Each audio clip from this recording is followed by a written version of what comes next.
Hello viewers, मैं जयप्रकाश आप सभी का यहाँ पर आज के पॉडकास्ट में स्वागत करता हूँ। ये पॉडकास्ट आज यहाँ पर पारपादा होटल में हो रहे नीसा के एनुअल समिट में आए कुछ चुनिंदा लोगों के साथ किया जा रहा है। ये सभी लोग एजुकेशन की दुनिया में एक बड़ा नाम रखते हैं। इन्होंने एजुकेशन की दुनिया को अपनी ज़िंदगी दे दी है और आगे भी ये चैलेंज लिया है कि हम एजुकेशन की दुनिया में काम करते रहेंगे, चेंजेस लाते रहेंगे, बच्चों को सिखाते रहेंगे। आज हमारे साथ हैं डॉक्टर स्वाति पोपट। एंड स्वाति पोपट मैम ने अर्ली चाइल्डहुड एजुकेशन में बहुत काम किया है, not only for her own school, some of the schools throughout the India ये काफ़ी कुछ काम करते रहे हैं अर्ली चाइल्डहुड एजुकेशन में। She is like parenting mentor also, entrepreneur and author in the field of early childhood education.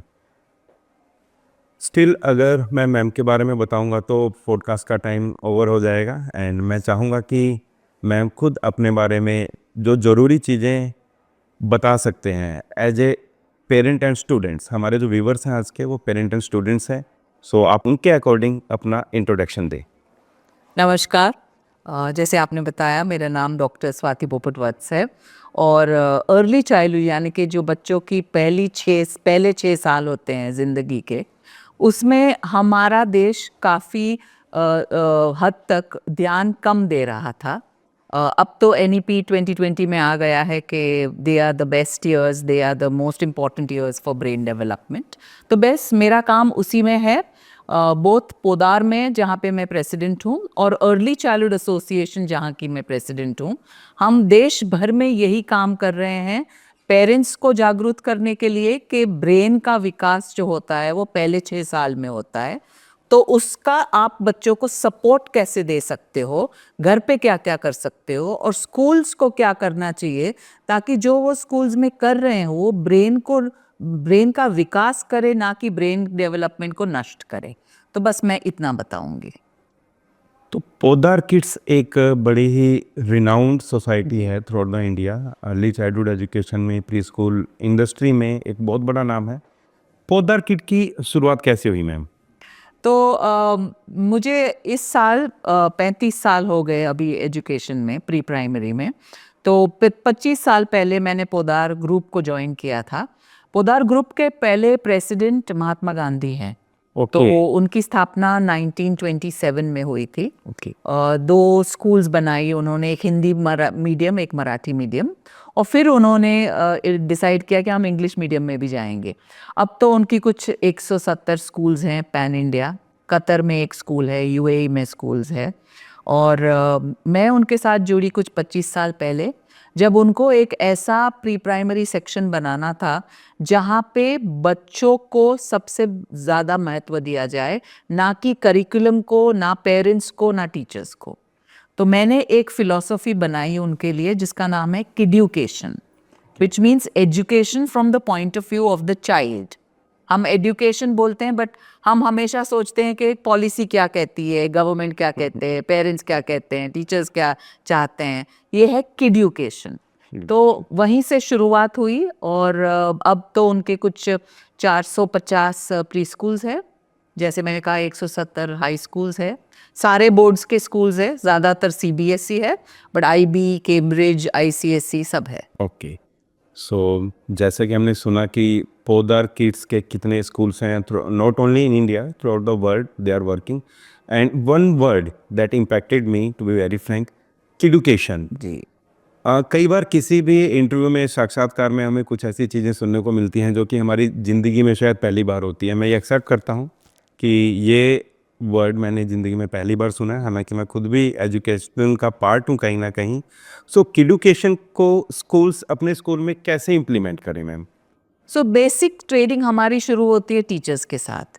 एक word है डेवलपमेंटली अप्रोप्रिएट करिकुलम, यानी कि बच्चे की जो एज है और जो उसका डेवलपमेंट का स्टेज है उस हिसाब से आप करिकुलम बनाएं, ना कि बच्चा 3 साल का हो गया चलो राइटिंग शुरू कर दो।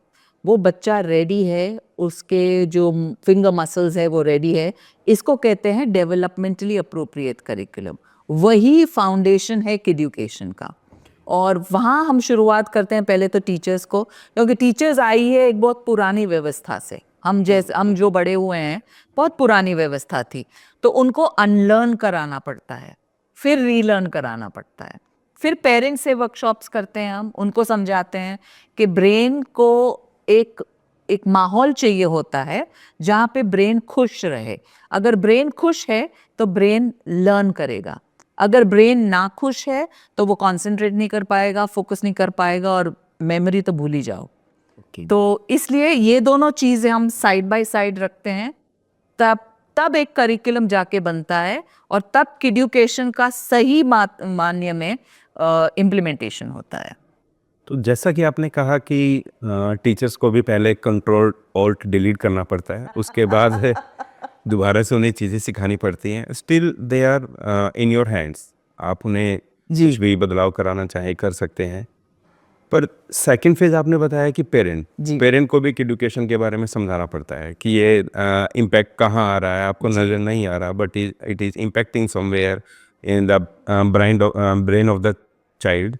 सो पेरेंट के साथ क्या चैलेंजेस फेस करते हैं हम इस कॉन्सेप्ट के साथ? पेरेंट्स का क्या है, उनका भी यही एक होता है कि हमें जब हमारे माँ बाप ने बड़ा किया, तब हमें मारा था, हमें ये किया था, हमें पढ़ाई के लिए फोर्स किया था, तो आप क्यों हमको कह रहे हैं कि ये हमें हमारे बच्चों के साथ नहीं करना चाहिए। तब हम उनको एक ही बहुत सिंपल एग्जांपल देते हैं कि आपके ज़माने में डायल फ़ोन थे, तो आप अभी भी उस डायल फ़ोन को क्यों नहीं यूज़ करते हो, स्मार्टफोन पे क्यों आ गए हो? क्योंकि वो एक कन्वीनियंस है, वो एक आपको सपोर्ट मिल रहा है उससे, तो अब आप कभी डायल फ़ोन को वापस नहीं जाओगे।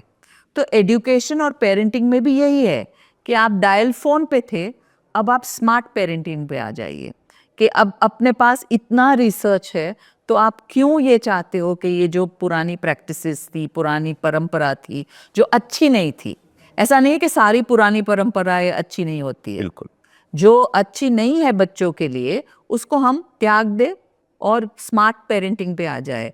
मैं एक वर्कशॉप करती हूँ पेरेंट्स के लिए जिसका नाम है दिमाग का दही। ओके।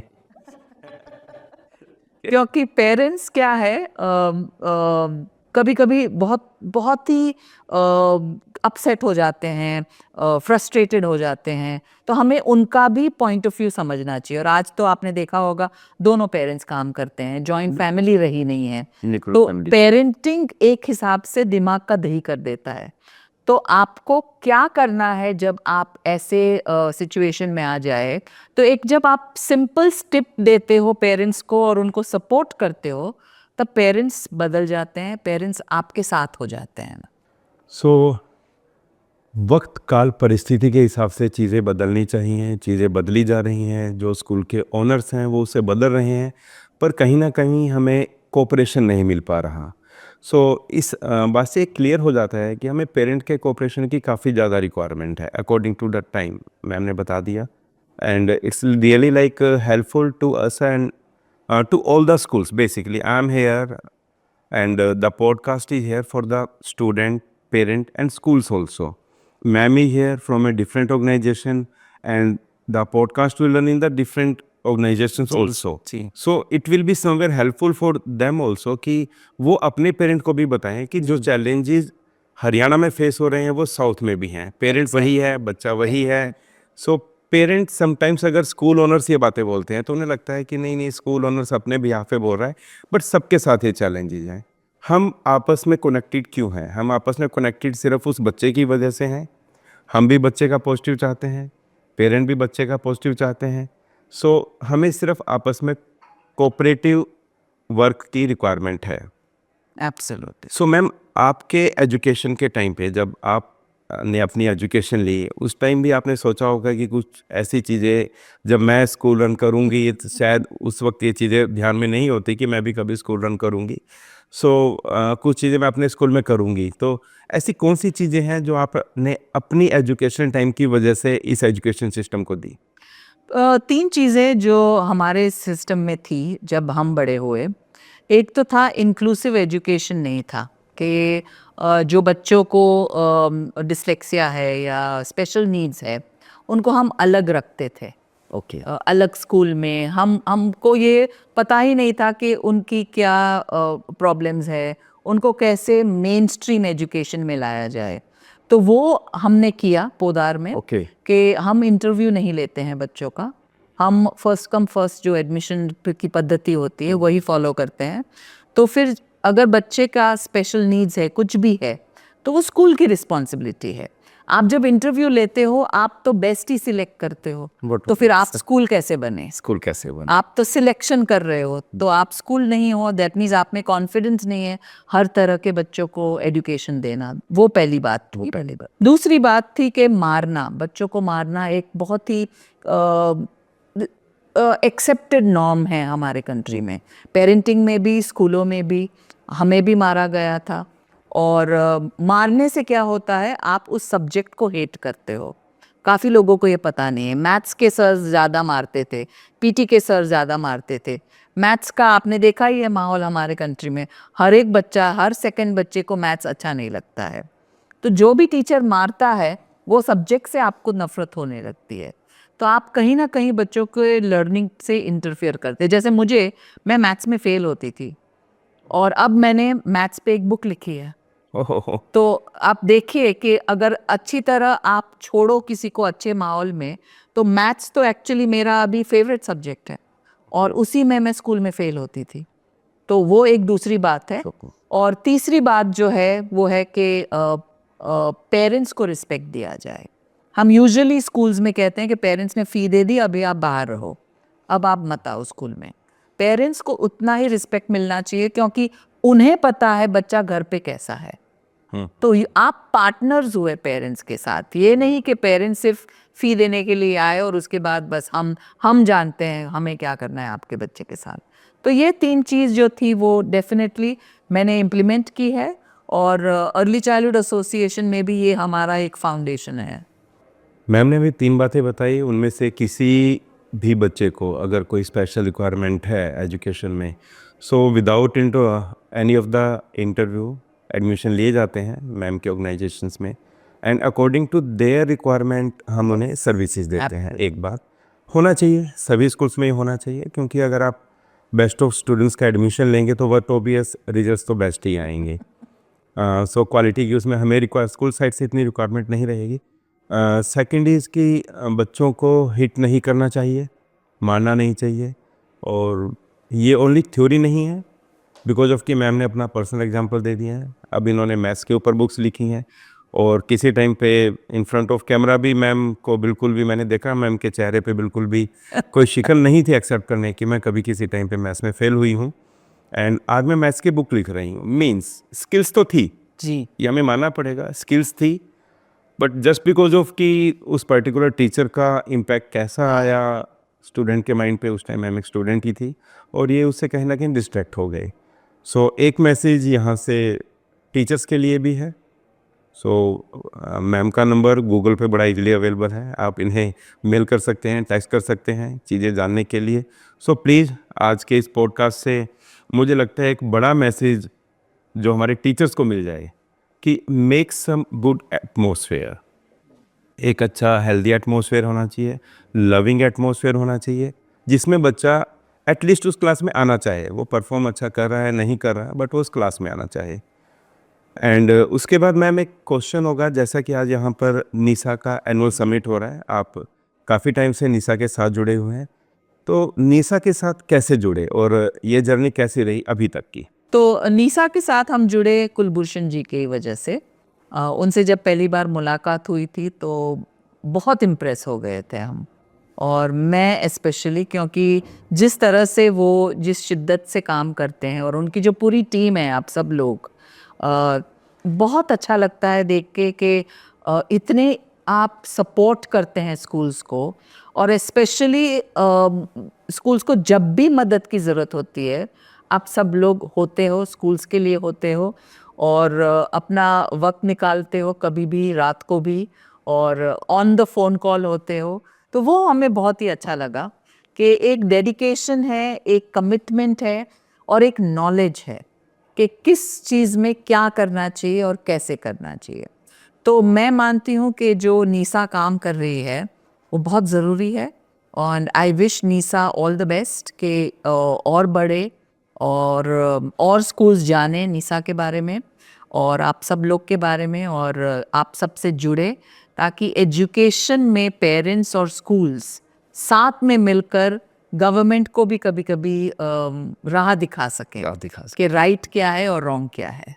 बिल्कुल सही बात है। गवर्नमेंट में कुछ लोग ऐसे होते हैं जो ऑफिस में बैठ के पॉलिसीज़ क्रिएट करते हैं। जी। मैं या फिर पोपट मैम या फिर पूरी एजुकेशन इंडस्ट्री जो कि प्राइवेट स्कूल रन करती है, हम गवर्नमेंट को क्रिटिसाइज नहीं कर सकते। गवर्नमेंट का एक अपना जॉब है, अपना रोल है। बट स्टिल अगर गवर्नमेंट चाहे तो प्राइवेट स्कूल्स के साथ कोलैबोरेट करके एजुकेशन सिस्टम को ज़्यादा अच्छा बना सकती है। और इसके लिए निशा में स्पेशली कुलभूषण जी बहुत ही प्रयासरत रहते हैं कि ऐसे बदलाव आए। लास्ट ऑफ ऑल टारगेट तो एजुकेशन सिस्टम को ही ठीक करना है, चाहे वो गवर्नमेंट का हो चाहे प्राइवेट हो। एब्सोल्युटली। सो मैम, चलते चलते आपसे कुछ व्यूज बच्चों के लिए आप देना चाहें और साथ ही साथ टीचर्स के लिए भी। बच्चों के लिए मॉन्टेसरी का एक कोट है जो मुझे बहुत अच्छा लगता है कि जो सबसे इम्पोर्टेंट वक्त है बच्चों की लाइफ का, वो यूनिवर्सिटी का नहीं है, वो पहले 6 साल का है। पहले 6 साल के। तो और यही बात जेम्स हेकमैन, जो एक नोबेल लॉरियट है, इकोनॉमिस्ट है, जिनकी बात फिनलैंड, सिंगापुर, चाइना वगैरह ने सुनी है, कि आप $1 इन्वेस्ट करोगे पहले 6 साल में तो आपको $7 वापस मिलेंगे। क्योंकि जो पहले 6 साल में अगर आपने फोकस कर लिया तो आपका जो यूथ है वो बहुत ही स्ट्रॉन्ग, रेजिलिएंट होगा। हम उल्टा कर रहे हैं, हम पहले 6 साल में फोकस नहीं कर रहे हैं, और जब बच्चे बड़े हो जाते हैं फिर हम उनकी प्रॉब्लम्स देखते हैं। वो प्रॉब्लम्स आएंगे ही नहीं अगर पहले 6 साल में हम इन्वेस्ट करें। तो पहला तो वो है कि हमें बच्चों को थोड़ा सीरियसली लेना चाहिए। सिर्फ एक चिल्ड्रंस डे रखने से कुछ नहीं होने वाला है। और टीचर्स के लिए है कि आप पढ़िए। हमारे कंट्री में दुनिया के सबसे बढ़िया और सबसे शानदार एजुकेशनिस्ट रहे हैं गिजुबाई बदेका। उनकी एक पुस्तक है जिसका नाम है दिव्य स्वप्न। वो दिव्य स्वप्न हर टीचर को पढ़नी चाहिए, क्योंकि दिव्य स्वप्न में सिखाया गया है कि प्ले और स्टोरी पेडागोजी से आप सारे क्लासेस, मैंने जब बीएड किया, मैंने 9th और 10th स्टैंडर्ड में जो क्लासेस लिए वो सारा प्ले और स्टोरी पेडागोजी से लिए हैं, टेक्स्ट बुक से नहीं किए थे, क्योंकि गिजुबाई बदेका से मैं इंस्पिरेशन ली। तो हमारे टीचर्स को पढ़ना चाहिए इन सब लोगों के बारे में। एक दूसरे है टोटो चैन करके एक पुस्तक है, वो एक जापानीज टीचर है, कोबायाशी करके। उन्होंने रेलवे की बुगियों में जो डिस्कार्ड की जाती है वहाँ पे स्कूल बनाया। तो ये सब जो इंस्पिरेशन मिलती है ये सब पढ़कर, तो ये सब टीचर्स को पढ़ना चाहिए। ये नहीं कि बस एक बीएड कर लिया अब हो गया, अब मैं टीचर बन गई। आपको हमेशा अपने आप को शार्पन करना चाहिए, जैसे हम पेंसिल को शार्पन करते रहते हैं, तो बुक्स हमारे शार्पनर है। व्हाट ओबीएस मैम ने जैसे अपने इंटरव्यू में पहले भी बताया है कि पौधार की स्पेशलिटी है ट्रेनिंग देना। कुलभूषण जी की अपनी स्पेशलिटी है, पौधार की स्पेशलिटी है ट्रेनिंग देना। एंड बिकॉज ऑफ की practice makes a man perfect. जितना ज़्यादा वो पढ़ेंगे उतना अच्छा वो आगे पढ़ाएंगे। सो मैं मैम का यहाँ पे आने के लिए, चंडीगढ़ में आने के लिए, निशा के इस एनुअल इवेंट में आने के लिए बहुत बहुत धन्यवाद करता हूँ। Thank you very much. Thank you.